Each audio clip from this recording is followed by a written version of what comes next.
When it comes to finishing, sanding, prepping, there's two things you have. You have chemicals and you have dust. And neither one of them are good for you.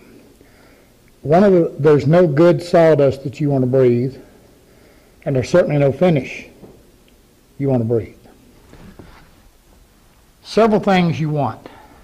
You want a good OSHA, NIOSHA approved respirator.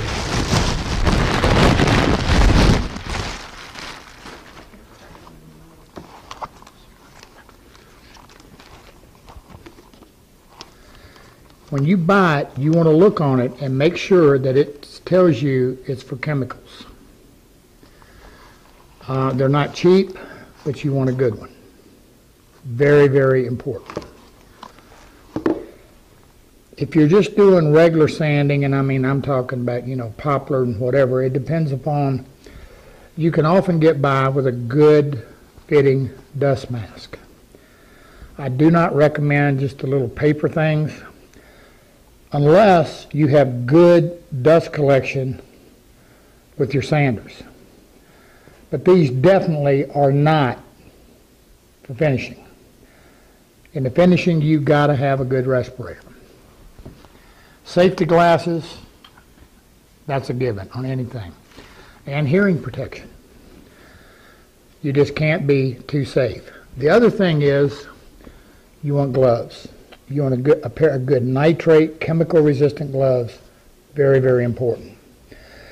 Now, with that said, through this series, you're going to see me working without a respirator or hearing protection. And the reason for that is I can't do it and talk to you and explain what I'm doing with all of that on.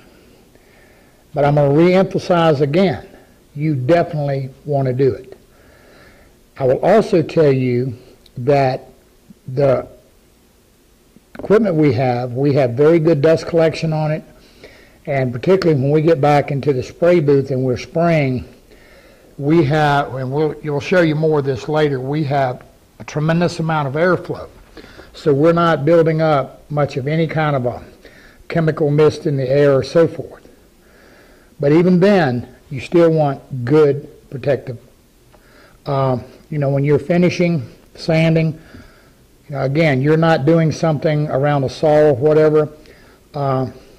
I'll probably get fussed at about this, but it doesn't hurt anything to wear long sleeves. You're not going to get all that dust on you. That's just the way it works. But you can't be too safe. So make sure you read, understand whatever chemicals you're using, whatever finish you're using, and just use good common sense.